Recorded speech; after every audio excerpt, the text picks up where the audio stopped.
Welcome to the Weekly Trend, a podcast for navigating the markets through the lens of technical analysis. The Weekly Trend podcast is provided for educational purposes only and does not constitute any professional advice. Listeners should not act upon the information or content without first seeking advice from a registered financial planner. Welcome back to the Weekly Trend podcast. Today is Friday, October 11th, 2024. S&P 500 currently sitting at 5813. I'm David Zarling. I'm here with Ian McMillan. This is episode 225. So I think we'll dedicate this to Baton Rouge, Louisiana. Is that the area code? It is. I just know area codes off the top of my head. Yeah. LSU. They got good football down there. They do. Is that considered a rival? Or is it more Clemson? Clemson. No, Clemson's our rival. Second rival for Gamecocks, I guess, would be Georgia. Okay. Georgia fans would scoff at that, but emotionally, that's who we care about. No, but they've messed up, so we don't have the divisions anymore in SEC. So you just get like a random schedule. Well, that's interesting. Yeah, so it's not like we play Georgia every year, or Tennessee, or Florida. In fact, we didn't play either of those three teams this year. So what's the rotation like? Are you playing a team every 3 years or every two? I don't know. I haven't looked at. Okay. I'm going to set it up. That's interesting. Hey, you said 5813 for S&P. Yeah, 5813. I don't think we've ever started this podcast with a 5 and an 8.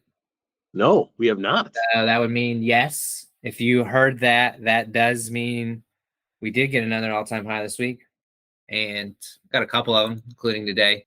So Wednesday we broke out to fresh all-time high. Pretty short consolidation up here. I mean, right? We've been above these, earlier about 3 weeks ago. We got above the July highs and kind of just been slowly meandering upwards. We had the VIX move up to 20. And here we continue to, and I know you've used this term before, melt up. Yeah. Since recording that 20. And we're going to be recording for the 45th or 46th new all-time high for the S&P in this year. And so they always happen in bundles, right? Yeah, they do. They happen in groups, bundles, clusters. Yeah. Yeah, that's an uptrend behavior. New highs beget new highs, regardless of the narrative, regardless of the bricks in the wall of worry. This is what bull markets do by very definition, is that there's demand outpacing supply, causing people to pay higher prices. And I know in episodes earlier this year, it's still an interesting spot because the sentiment is not by the dip. The sentiment has been skepticism, right? If you think for sure, still skepticism. You're in a world of hurt if you're trying to figure out how to get involved in this market. And if it continues to move away from you, right? Because John Templeton, great investor, we've talked about this in the past, bull markets are born on pessimism, grow on skepticism, mature on optimism, and die on euphoria. I'm sure there's people out there that would be like, oh, we're at optimism. But not when you are aware of what the narratives are, and not when you see the VIX where it's at, and not where you see where people are actually positioned. Yeah, I think there's still a lot of 5% on a T-bill is safe. And that's cool. It is safe. That is, it's not a fake statement. 5% on a T-bill feels incredible, but the opportunity risk is there's an opportunity cost. That dollar has to go somewhere. And you could definitely do T-bills and get your guaranteed 5%. But then where has that left you since October of 23 when we saw the breath thrust, we saw a 5-day close above a 200-day moving average and hold it.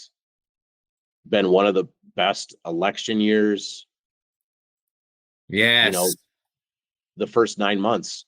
We skipped September, and we talked about this in the September client newsletter. Like, hey, be aware. Could be a rocky, weird month. Was for like a few days, and then we talked about it again. Like, hey, never got the seasonality.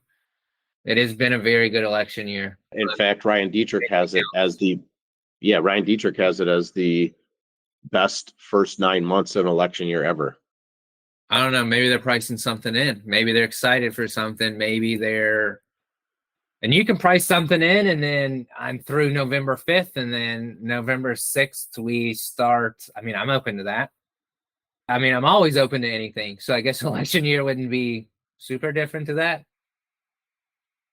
Right. And when we look at, like a Bank of America Global Fund Manager survey, and I'll send this to you, Ian, in our internal chat here so you can see it. The positioning that we're seeing by institutions is actually what we saw coming out of the bottom. It's almost a negative risk taking. And so you have skepticism in this market. For sure. And you have more money going into money market funds. And that the mechanisms behind that could be multiple. Yeah. It could be people thinking it's too high risk to be in the market. It could just be reallocation of those who are deep into retirement into more safe haven type vehicles. It could just be the fact that we have the largest working force we've ever had that's putting money away, and an allocation of that is going to money market, which is, you can now get 4 or 5%. That it used not to be a thing. But it's not like we've exhausted the fuel that's sitting on the sidelines. No, for sure not. And this is happening in the backdrop of a breath thrust last year, October, November, an echo breath thrust in July. Yeah, and then in July. And then we went sideways after that. Fair. Yep. That's typical after breath thrust is you have this sideways, but then I think you've highlighted what you see 9 to 12 months into the future. Well, here we're on the cusp of that, right? We're on the cusp of being 12 months removed from the initial breath thrusts, and the data was on point again. I remember April being weird. Again, when we pull up the stats and we look at these thrusts, and Dietrich is great at this, when we look 6, 12, 24 months out, how above average bullish these markets tend to be. And we get to a correction in April, and we're like, oh my gosh, is it going to roll over? It's like a fair mental. I mean, Halloween 2023 through March 2024 was Russell 2000 had like its 7th best 4-month rally in history. Right. Like we had so many, call it a price thrust. And yeah, in the big picture, like we're still working, although, and I think Dietrich also said this. Someone out there, please let me know, send me a DM, whatever, you can comment on the tweet, that this is actually a below average start, like off of a cyclical bottom. Right. So I think we're up like 72% off October lows. So from basically 22. So we're basically coming into 2 years off the lows. On average, we're up like 86% at this point. I think I read something like that from him a few days ago. So not too far too fast. No, it's not too far too fast. It's below average.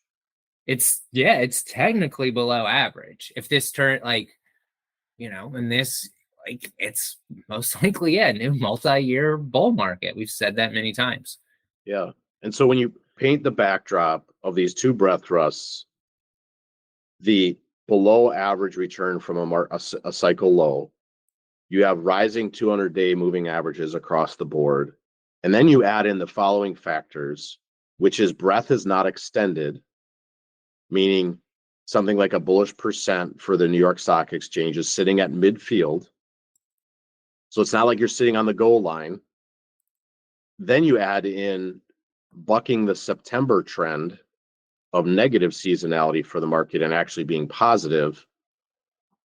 And are we going to do the same in October? Time will tell. I mean, we have a lot of time left in the game for October, but October is historically negative in election years and in a 4-year cycle.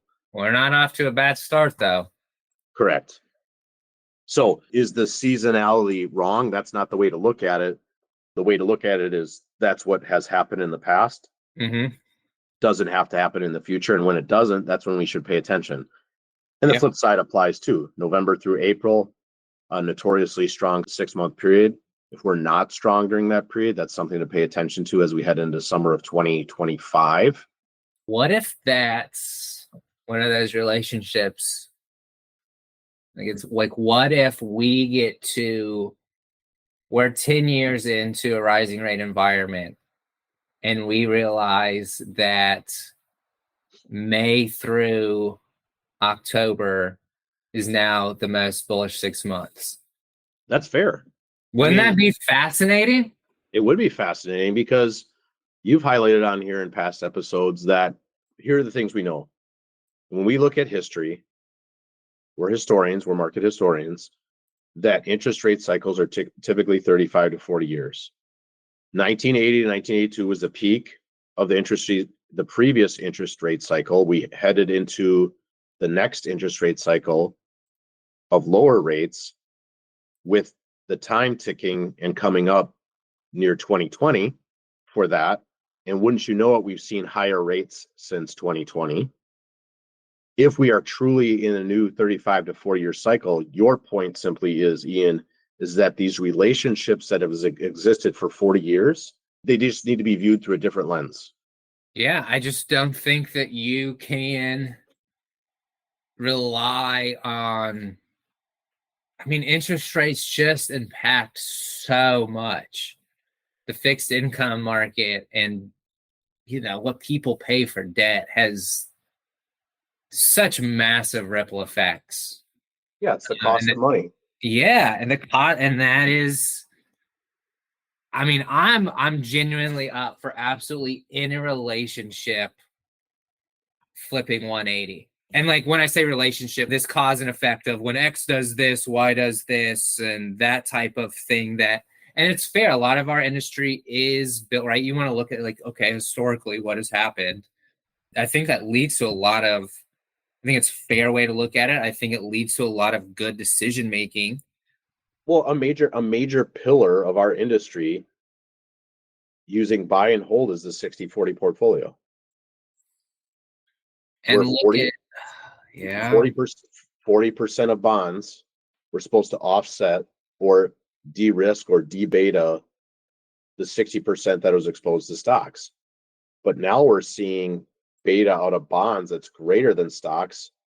And here we have stocks going to new all-time highs. We are not seeing that out of bonds. Like quite the opposite. We talked about this in the client letter right off that rate cut in, what was that, like mid-September?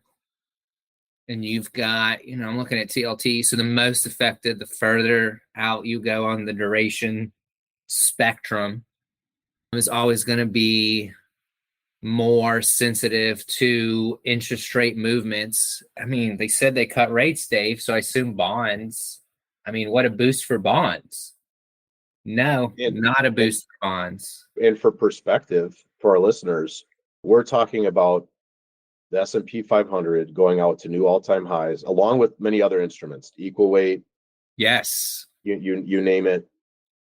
TLT, a good proxy for measuring 20-plus year treasuries, is still 45% down from its highs in 2020, which means for the coupon for the purchase to get back to the highs. So I just mentioned equities are at all-time highs. It would take 83%. It's going to take a while when you're in fixed income. Right. And so we are in a different environment where the 64-40 portfolio is broken. It's done. It's done. Like, I don't know what else to tell you.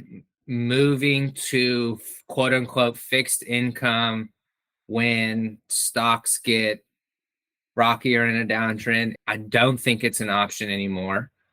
I mean, TLT down over 8% since the quote unquote rate cut. But rates had been moving up into it was a very well assumed message that we were going to get 50 basis point cut. Some people thought 75. We did get 50. And it's tanked when you look at TLT versus S&P. We've got fresh all-time lows. Do I want to be in duration? Treasuries of all things. Well, I was going to say, to your point, there's so many things confirming on the equity side. You mentioned EQAL all-time high. We talked about the Dow, S&P. I'm pretty sure NYA is there. And I'll tell you what, Dave, and this is fascinating to me, Mike Zaccardi pointed this out earlier today. So to recap, we've just spent the last 30 to 45 seconds talking a lot of bullish stuff about equities, all-time highs, right? Over the last 3 months, Dave, there's been one negative sector, and it is the most important set. Well, it's the highest weighted sector, so I'll call it the most important. I'm still going to call it the most important. This is your Giannis. This is your technology. This is your Sam Darnold. And Sam Darnold. Imagine if Sam Darnold was on the bench and y'all were still 5-0. Yeah, we'd be. That's what this should feel like to equity investors. Yeah, tech is the only negative sector over the last 3 months, and we still continue to grind higher. That's a testament to breadth, right? To your point, huge testament to breadth. The team as a whole is strong, and that's great. And we've got technology now sitting in the hip pocket. I don't know if this is the turn, where we start to see value over growth. That's not necessarily what we're seeing in the charts, but your point is extremely valid. Yes, you can have bull market characteristic be tech is leading, but we're also seeing other things lead that are not risk off. Past 3 months, what are some of the top sectors? Is it like top 3 sectors over the last 3 months? Right. So utilities, industrials, real estate, financials right there. Those are kind of your top first cluster. And some people think of utilities as being defensive, but industrials and financials, like how bad are things if financials are leading? Shoot, there was almost a full decade where financials led in a previous cycle in the mid 2000s. That was extremely beneficial. And should we be surprised if we're in a rising rate environment that financials would do well? Financials, they are. And you look today now, on a relative basis, we still got some work to do, but regional banks, I mean, we're there. We're grinding through, and you'd mentioned this before, but regional banks still trying to work themselves through that mess from March 2023. That was that 1 in 3 million year event that shouldn't, quote unquote, we know it can happen, but statistics would say it shouldn't happen. But that's like saying on the planet Earth, there shouldn't be a 100-year event. Well, if you're looking locally, if we're just looking at Baton Rouge, yeah. If we look at the globe, yeah, once a year at minimum, you're going to get a 100-year event. And we had a once in million year event in regional banks and financials back in March of 2023. And here we are back to that level in regional banks, pressing up against it and chewing through that supply. It's been an 18-month grind. But you use something like KRE, if we're clearing 59.60, or you use IAT, we're clearing $50.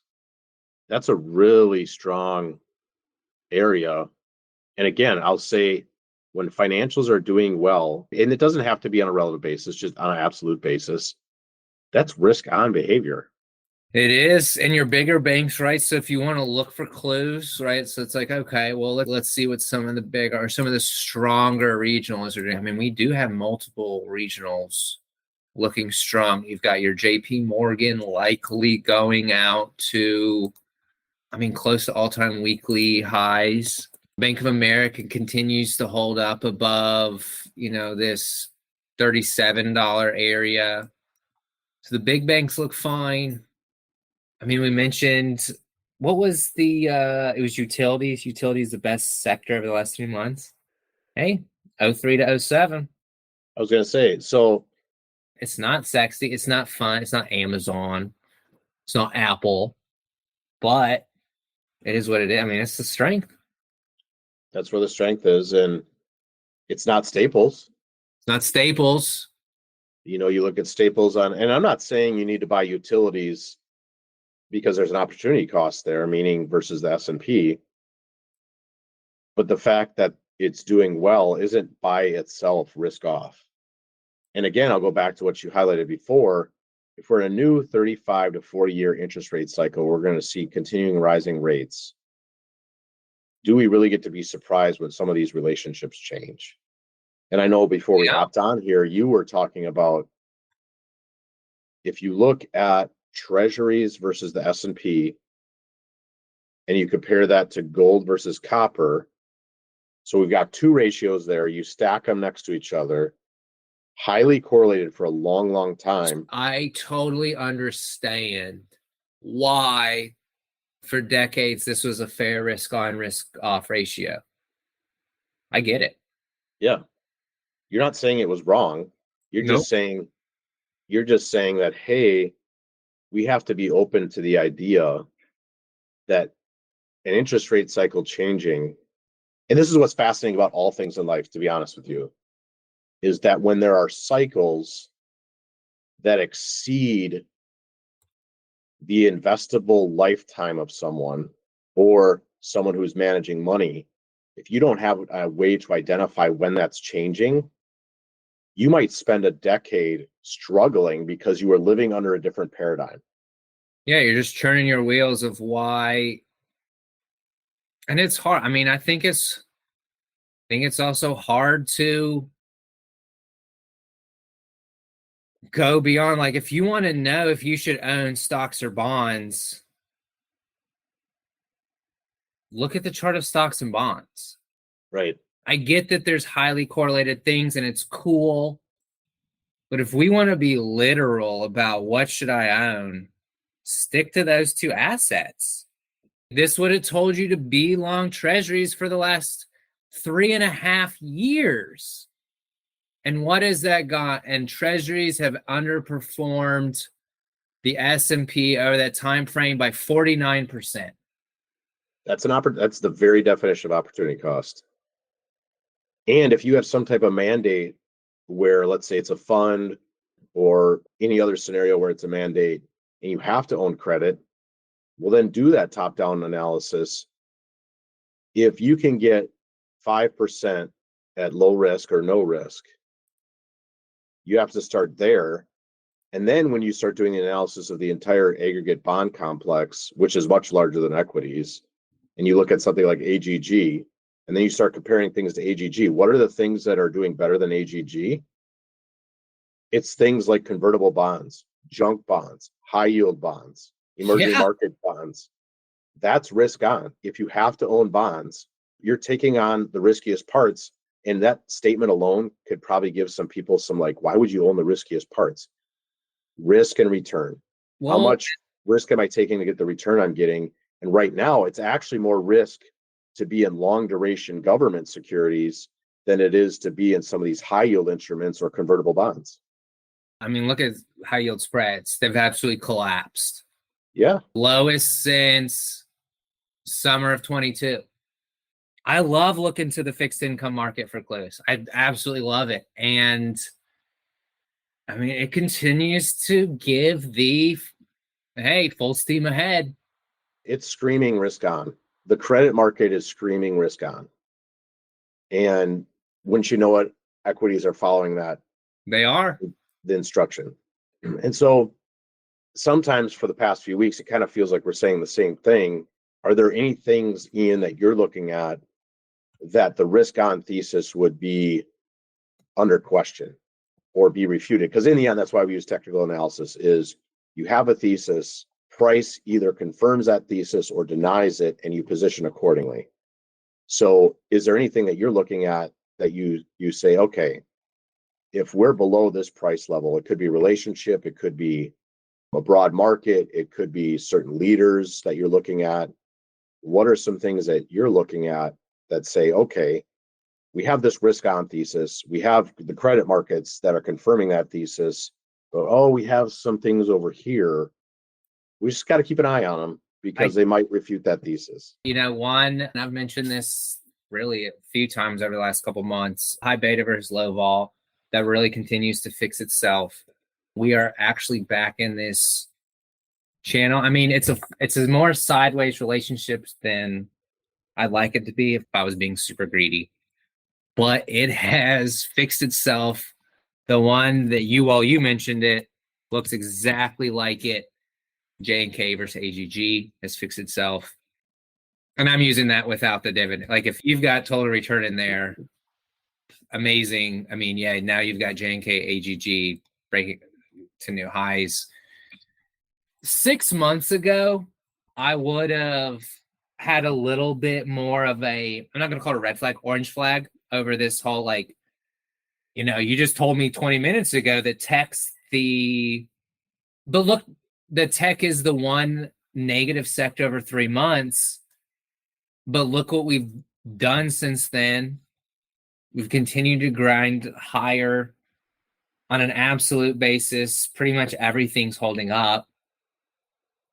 I don't have a lot in my orange flag, my red flag folder. Like I would have had yield. We've talked about yields, spreads. I mean, so now that's been removed from the, I'm not going to call it the worrisome bucket, but it's been fixed. It has been. A lot of things have just been fixed. We might not have had a breadth thrust, but you alluded to this when we were offline earlier, like this whole idea of the fact that we have moved higher without mega cap tech performing is I consider it a breadth thrust. There's probably no way to define that or whatever, but I consider it a breadth thrust. And just the participate. What do we always say? Like, okay, well, if mega cap tech's going to sell off, then a lot of these other things have to step up to the plate and play ball. And they did. Yeah, correct. They stepped up and made the plays. And I'm with you. Like, tech not leading or tech being a current opportunity cost, but the rest of the market going to the upside. And you just won your first round series 4-1. Yeah, it's a great setup. And do we really get to be that surprised when we knew that the weighting of tech, right? Because it's based on momentum and based on the big get bigger. Tech was sitting at the largest weighting we've seen historically for the S&P, using that as a metric that we've seen in a while. Do we really get to be surprised that it pauses using something like XLK versus S&P at the levels it was back in the year 2000? And is that regime shift where we do start to see leadership from other areas because we had hit that resistance point, we had reached that relationship point where other things had to step up, and they did. They did. Could that be the midpoint of the cycle? We typically see equities move in 3.5 to 4 year cycles. Downside cycles, we typically see 1 year to 2 years. We had a almost 2 year cycle to the downside from late 21 into late 22. As you mentioned before, from October of 22 through now, 2 years, we're below average for the market return during a bull market cycle. Do we really get to be that surprised if we have quote unquote surprise upside? Probably not. And this is all happening with a dollar that's rising. A dollar that's still above 100. Yeah, I mean, we try. I mean, how many times we try to break 100, and now we're back to I mean, 1 month highs in the dollar. Right. And maybe that's the healthiest thing. Maybe we get a range bound dollar between 100 and 105, 106.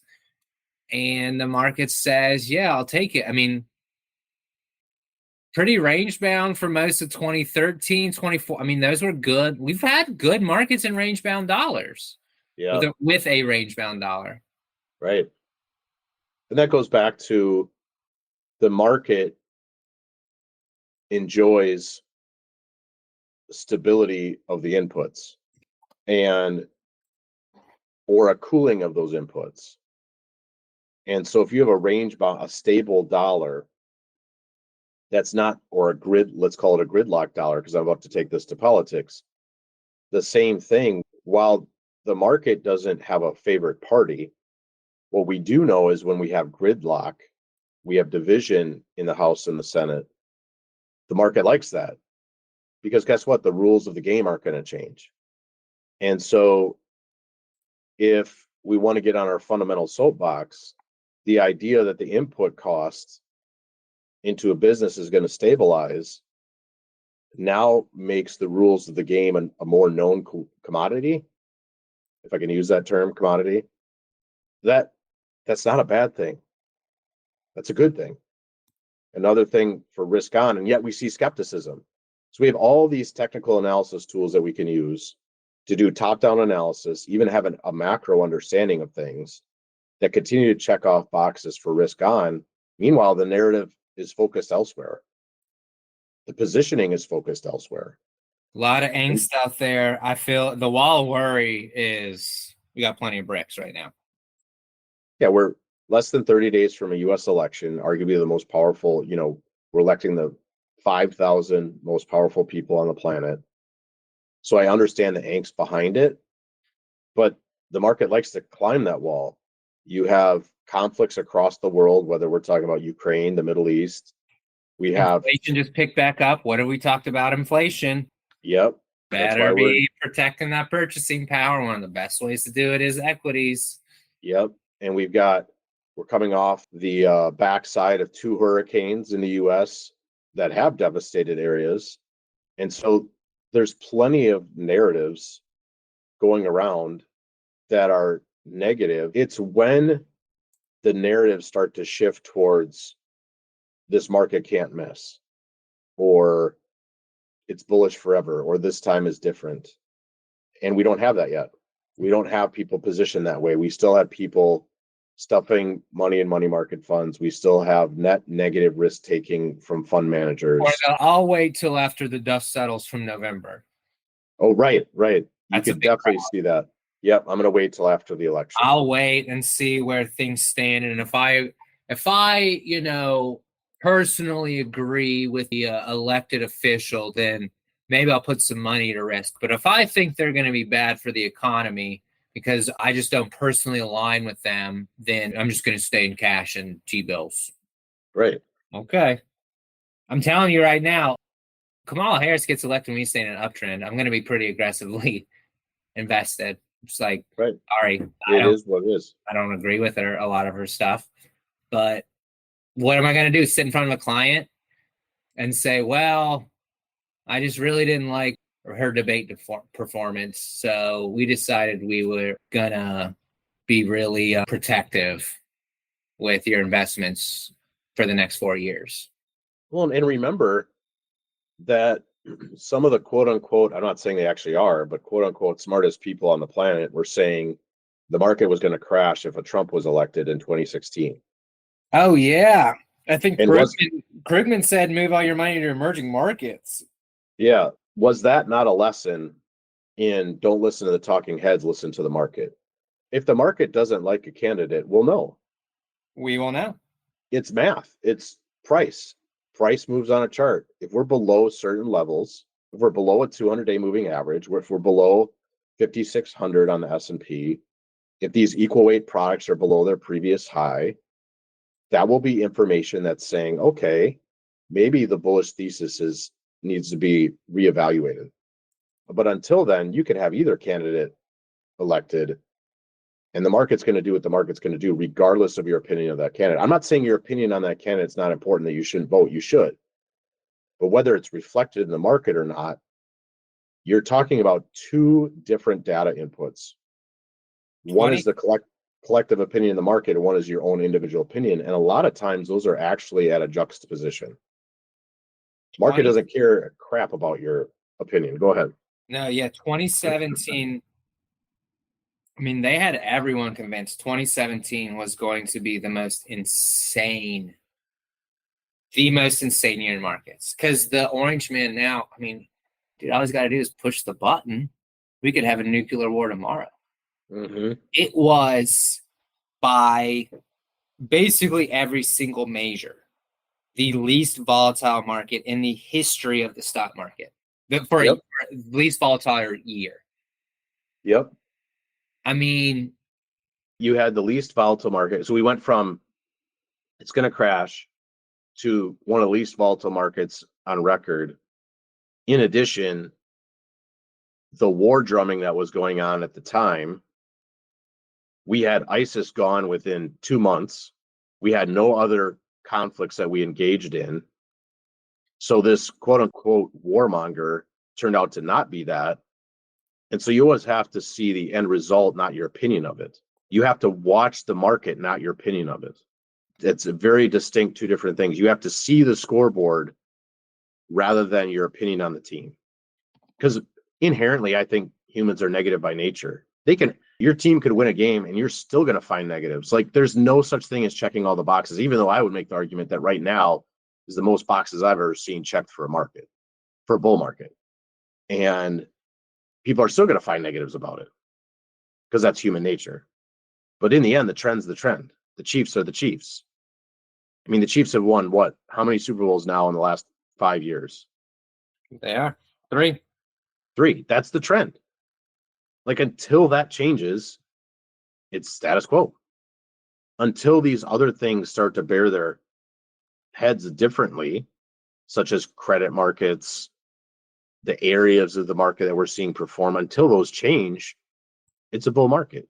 You'll always be able to find something. It's the weight of the evidence. And the weight of the evidence, if you look at it on a scale, and if that scale was divided up into bull market and bear market, most of it is sitting on bull market. And not surprisingly, we're seeing bull market continue.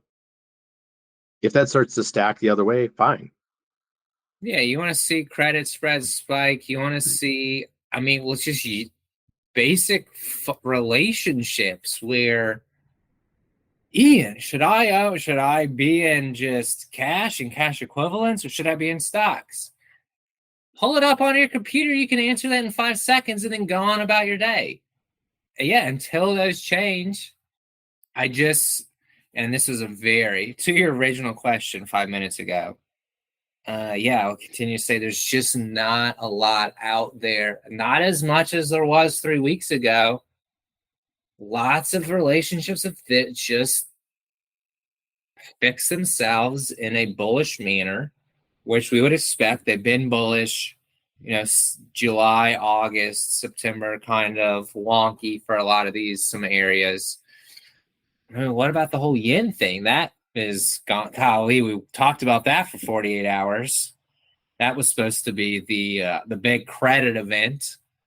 I guess, I don't know, maybe it ends up being a credit. I don't know, but I do know the S&P is about 8% higher since then. Right. 5, probably closer to 5-ish, but. So we continue to see all the weight of evidence suggest ongoing bull market.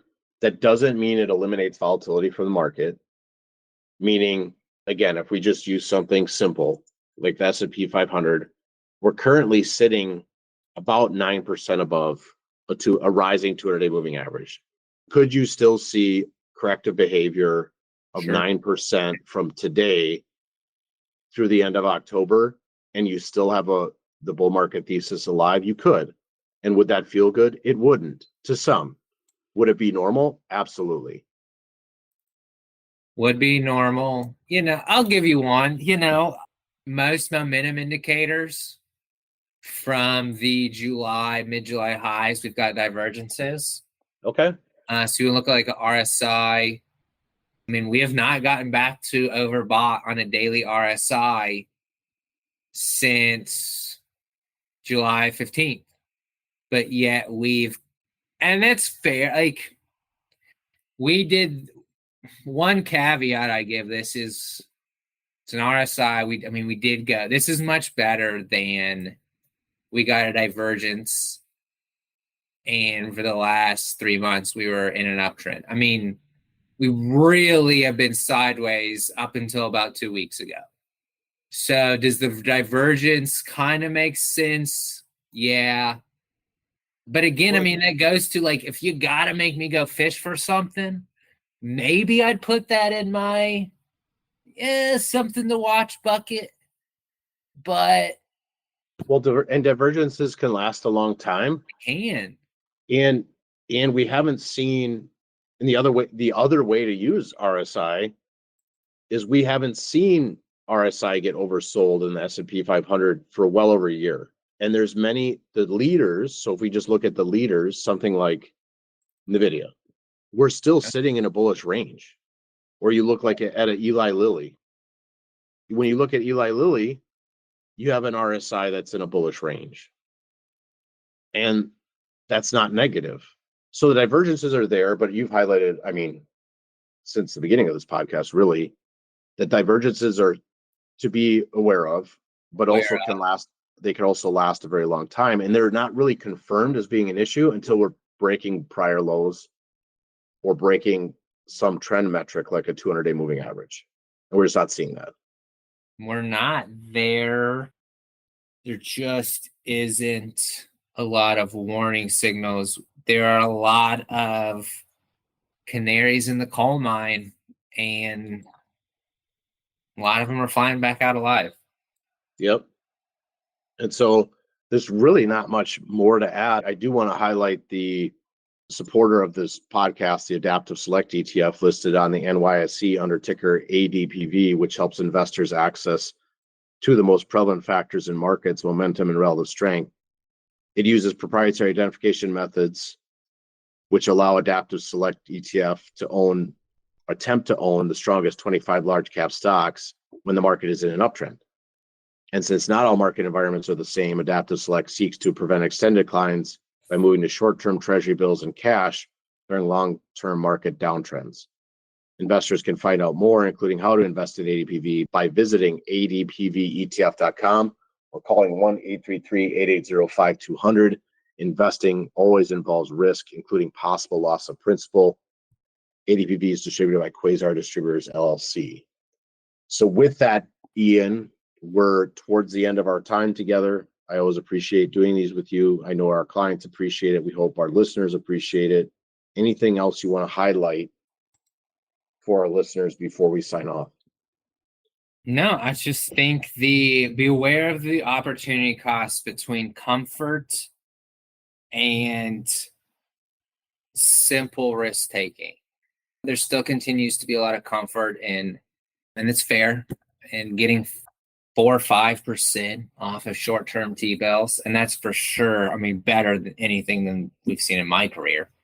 But also be aware that, we are in a bull market and there's other opportunity costs with the simple risk-taking of trend following that I believe is still a better option in this environment. It's really easy. You're right. 5% risk-free that's great.